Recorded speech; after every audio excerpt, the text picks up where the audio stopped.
Child education planning क्या है? जिस टाइम पे हमें पैसे की ज़रूरत है, जितना भी वो हमारे पास पर्याप्त पहले से मौजूद हो, इसको बोलते हैं चिल्ड्रन एजुकेशन प्लानिंग। किसी के घर में भी बच्चा पैदा होता है तो वो सुनिश्चित हो जाता है कि इसको हमने अगले 15 से 20 साल में इसकी एजुकेशन के लिए हमें इसको तैयार करना है।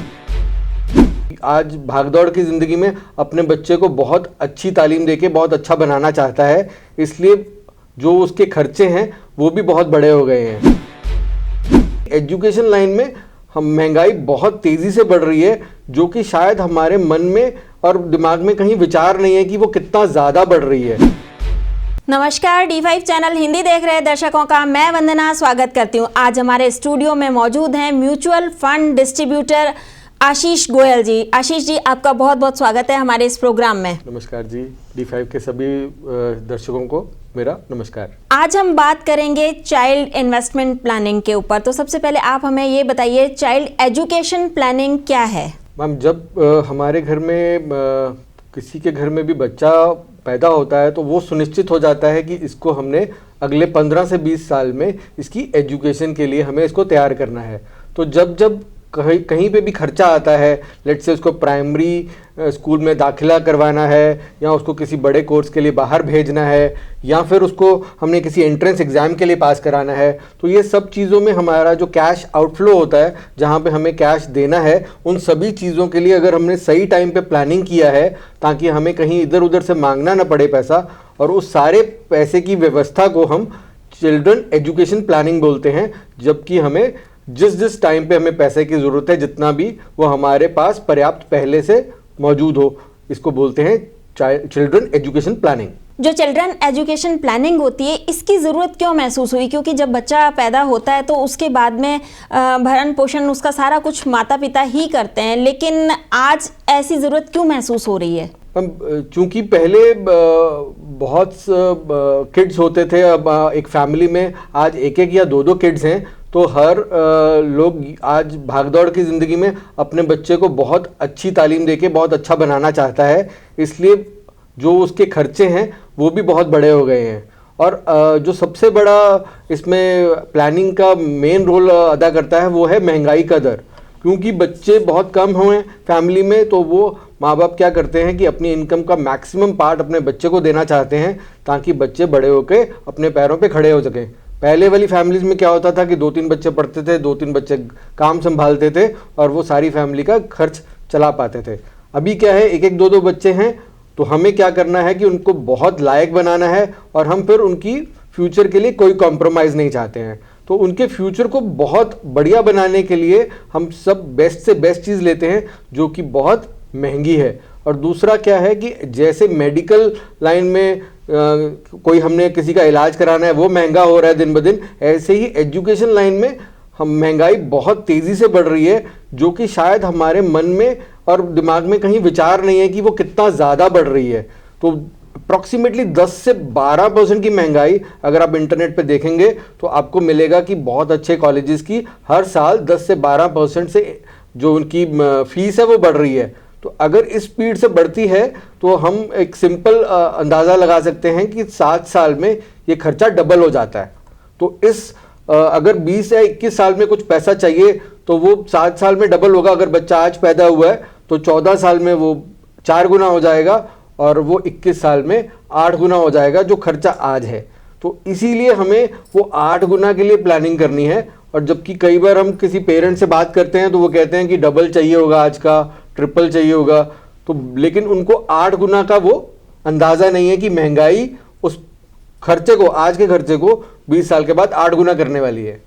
तो इसलिए आज से ही, जैसे ही किसी घर में बच्चा हो, लड़की हो या लड़का हो, तो उसे अपनी एजुकेशन प्लानिंग के लिए शुरू कर लेना चाहिए, ताकि उसको फ्यूचर में अच्छा भविष्य मिल सके। चाइल्ड एजुकेशन प्लानिंग करते वक्त किन बातों का खास तौर पर ध्यान रखना चाहिए? सबसे पहले वंदना जी, यही बात है कि इन्फ्लेशन, जो महंगाई की दर से, महंगाई से अपनी एजुकेशन का फीस बढ़ रहा है, उसको मेन ध्यान में रखना है कि आज हमें कौन सा एजुकेशन हम चाहते हैं अपने बच्चे के लिए। हम अपने बच्चे के लिए मेडिकल फील्ड देख रहे हैं, हम अपने बच्चे के लिए इंजीनियरिंग फील्ड देख रहे हैं, तो ये फील्ड आज हमें थोड़ा सा अंदाज़ा दे देता है कि हमने अपने बच्चे से क्या चाहते हैं। तो उसके लिए हमें तैयारी शुरू करनी है और हमें देखना है कि वो उसकी जो पिछले 15-20 सालों में उसकी फीस है कैसे बढ़ रही है और अगले 15-20 साल से हम उसको कैसे मैनेज कर सकते हैं, ताकि वो खर्चा हमें पता चल जाए कि हमें वो कैसे मिल सकता है और हम उसके लिए प्लानिंग जब से बच्चा पैदा हुआ तब से शुरू कर दें। सबसे पहले इन्फ्लेशन, दूसरा क्या है कि हमें उसे कौन से प्राइमरी स्कूल में डालना है, क्योंकि आज पटियाला जैसे शहर में भी कई स्कूल ऐसे हैं जो 10,000 रुपये में हमें एडमिशन दे देते हैं, किसी में 50,000 लग रहा है और किसी में प्लेवे में ही 1 लाख रुपए लग रहा है। तो इन सब चीज़ों का प्लानिंग अगर पहले दिन से कराएंगे कि हमें उसको ब्रिटिश कोड में डालना है, हमें उसे YPS में डालना है, बड़े होके हमें उसके कॉमर्स करवाना है, डिग्री कराना है, तो ये सब चीज़ों के प्लानिंग के बारे में हमारे पास आज का एक कॉस्ट आ जाता है, जिसको हम देखते हैं कि इन्फ्लेशन से वो कैसे बढ़ जाएगा।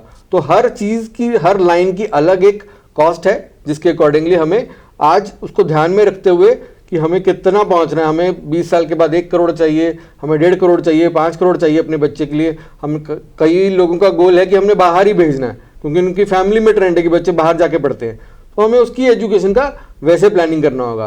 तो महंगाई और कौन से हम इंस्टीट्यूट में उसको दाखिला चाहते हैं, ये सब चीज़ों का ध्यान हमें पहले से रख के प्लानिंग करना चाहिए। चाइल्ड एजुकेशन प्लानिंग करने के लिए बेस्ट वेज क्या हैं? बेस्ट वेज ऐसा कुछ नहीं है कि ये बेस्ट है कि FD में कराओ या सुकन्या समृद्धि अकाउंट में करवाइए या आप RD में कराइए। हमें ये देखना है कि हमें जो हमारा रिस्क प्रोफाइल है, कहाँ पे हमें पहुँचना है और कितना हम मंथली दे सकते हैं। तो बेस्ट वेज कुछ नहीं है, आप कहीं पे भी कर सकते हैं, FD में, RD में, PPF में, सुकन्या समृद्धि अकाउंट में, या फिर आप इसको बोल सकते हैं कि आप मार्केट लिंक प्रोडक्ट्स में, इंश्योरेंस में। तो ये सब प्रोडक्ट्स आपकी एजुकेशन प्लानिंग के लिए बढ़िया हैं, लेकिन आपको ये ध्यान में रखना है कि क्या महंगाई का दर है और क्या ये प्रोडक्ट्स आपको रिटर्न दे रहे हैं। ऐसे ना हो कि आपकी महंगाई का दर है 12% और जो आप प्रोडक्ट में पैसा लगा रहे हैं एजुकेशन प्लानिंग के लिए वो दे रहा है आपको 6 या 7। जो भी प्रोडक्ट में आप लगा रहे हैं उसके अकॉर्डिंगली आपको अपनी सेविंग करनी होगी, ताकि आप उस मंजिल पे अपनी पहुंच सकें और वहां से आप आराम से उस प्रोडक्ट में से जब आपको पैसा चाहिए आप निकल सकते हो। क्या आप इसका कोई एग्जाम्पल दे सकते हैं? जी मैम, बहुत एक कॉमन सा एग्जाम्पल है। कई इन्वेस्टर से बात होता है तो उनसे हम पूछते हैं कि आज का आपका एजुकेशन का खर्च कितना है। लेट्स से हम मान के चलते हैं कि आज 3 या 4 साल की एक हायर एजुकेशन के लिए हमारा 10 लाख का खर्च आता है, तो 10% की महंगाई से वो अप्रॉक्सीमेटली खर्चा 65 लाख हो जाता है, क्योंकि हम इसमें महंगाई का दर ले रहे हैं 10%। 10% से वो खर्चा 65 लाख हो जाएगा। तो अगर हम वो 65 लाख अगले 20 साल में बनाना चाहते हैं, क्योंकि बच्चा आज हमारे घर में पैदा हुआ है और 20 साल में वो अपनी डिग्री कर रहा होगा, तो कुछ पैसा हमें 18वें साल चाहिए, कुछ 19वें साल, इसलिए मैंने मोटा मोटा 20 साल का एक एग्जाम्पल लिया। तो 65 लाख बनाने के लिए हमारे पास एक प्रोडक्ट है 6% पे FD, जो आज का FD का दर चल रहा है, तो उस पर हमें 14,500 रुपये हर महीने जोड़ने होंगे ताकि हम 65 लाख पे पहुंच सकें। दूसरा हमारे पास 8% है, 8% हमें इंश्योरेंस प्रोडक्ट से मिल सकता है या किसी प्राइवेट कंपनी की FD से मिल सकता है। वहां पे हम 11,500 रुपये महीना जोड़ सकते हैं ताकि हम 65 लाख तक पहुंच सकें।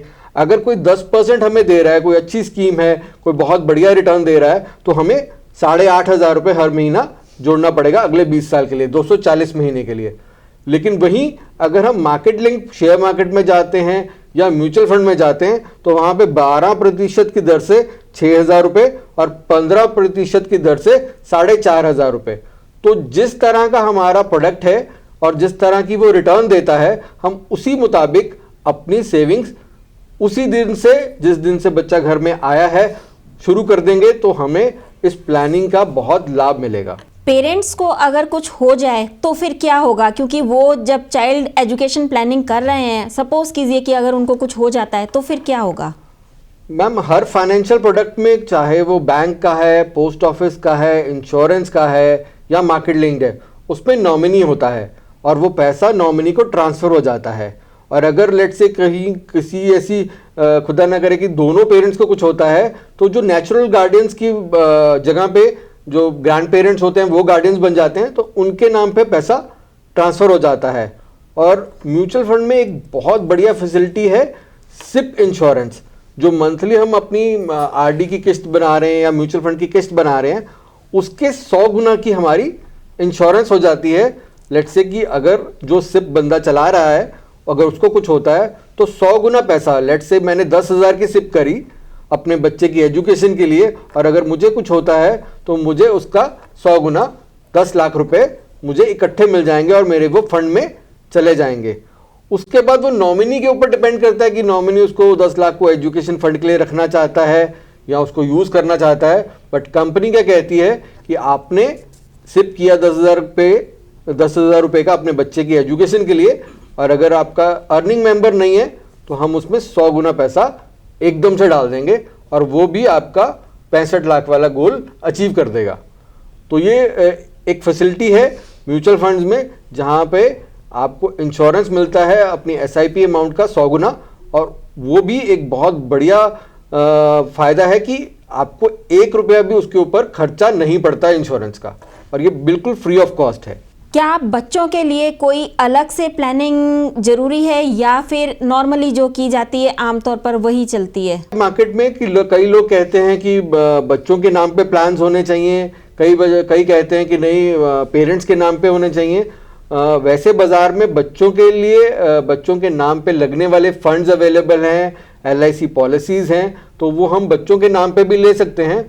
बट इसमें बाद में जाके जब बच्चा मेजर हो जाता है तो काफ़ी कॉम्प्लिकेशंस बढ़ जाती हैं, तो मैं इसको प्रेफर नहीं करता हूँ। बट कई बार क्या होता है पेरेंट्स पैसा बच्चे का यूज़ ना किया जाए इसलिए बच्चों के नाम पे इन्वेस्ट करते हैं। तो मार्केट में बहुत अच्छे म्यूचुअल फंड्स जो बच्चों के नाम पे लिए जाते हैं, चाइल्ड प्लान्स बोलते हैं, LIC प्लान्स हैं, इंश्योरेंस प्लान्स हैं, तो हम बच्चों के नाम पे भी इन्वेस्टमेंट कर सकते हैं। मंथली सेविंग अगर ज़्यादा हो तो इसकी अमाउंट को कैसे एडजस्ट किया जा सकता है? एक बड़ा कॉमन सवाल है। हम जब भी किसी की प्लानिंग करते हैं या किसी भी पेरेंट्स के साथ हम बात करते हैं कि अगले 20 साल में 65 लाख चाहिए, 1 करोड़ चाहिए, तो उसकी किस्त हमेशा ज़्यादा बड़ी बनती है, क्योंकि एक ह्यूमन बिहेवियर है कि जितना भी हमारे पास गुंजाइश होती है हमारा सपने उससे बड़े होते हैं। तो हमेशा क्या होता है कि सिर्फ बड़ा आता है, तो आप ये मत समझिए कि हमें सिर्फ उतना ही लगाना है या हमें किस्त उतनी ही लगानी है, चाहे LIC की है चाहे FD की है, कि जितना वो सॉफ्टवेयर बता रहा है। हम आज 20 साल पहले जब बच्चा पैदा हुआ है तो हमारी भी इनकम कम होती है, और जैसे जैसे हमारी इनकम बढ़ती है तो हम अपनी किस्त को बढ़ा सकते हैं। ये पॉसिबल है हर कहीं जगह, FD में, RD में, म्यूचुअल फंड्स में। तो हम उस प्लानिंग को सोच के कि लेट से 65 लाख बनाने हैं, ताकि हम उसको 10,000 रुपये की किस्त निकली है तो हम 8 से ना शुरू करें, 5 से ना शुरू करें, आप किसी भी अमाउंट से उसे शुरू कर सकते हैं और उसको आपको रेगुलरली ईयरली 5% या 10% उसको बढ़ाते रहना है ताकि आप अपने गोल तक पहुंच सके। इसका एक छोटा सा एग्जांपल जैसे मैं दूंगा कि लेट से अगर हमें 1 घंटे में 2 घंटे में चंडीगढ़ पहुंचना है तो हम सोचते हैं कि हमें इतनी स्पीड पे कार चलानी पड़ेगी। तो ऐसे ही नहीं है कि घर से जैसे ही निकले हमने उतनी स्पीड पे चला दी, है ना जी। तो उसमें क्या है, जब तक सिटी में है तब तक कम रेस पे चलेगी, हाईवे पे पहुंचेंगे फिर स्पीड बढ़ा देंगे, फिर राजपुरा आएगा फिर स्लो कर लेंगे, फिर बढ़ा देंगे। तो ऐसे ही है कि जैसे जैसे आपकी जेब में गुंजाइश होगी आप अपनी अमाउंट मंथली वाली इंक्रीज कर सकते हैं। और अगर शुरू छोटे से करना है तो आपको मेंटेन रखना है कि आप एवरी ईयर या हर 6 महीने बाद उसको थोड़ा थोड़ा बढ़ाते रहे ताकि आपका वो एजुकेशन वाला गोल पूरा हो सके। बच्चों की पढ़ाई के लिए एजुकेशन लोन भी मिलता है और आपने बताया कि एजुकेशन प्लानिंग भी की जाती है, तो इन दोनों में अंतर क्या है? मैम बहुत छोटा सा अंतर है इसमें। ये आज के युग में हमें समझना पड़ेगा कि एक जगह हमें ब्याज मिलता है।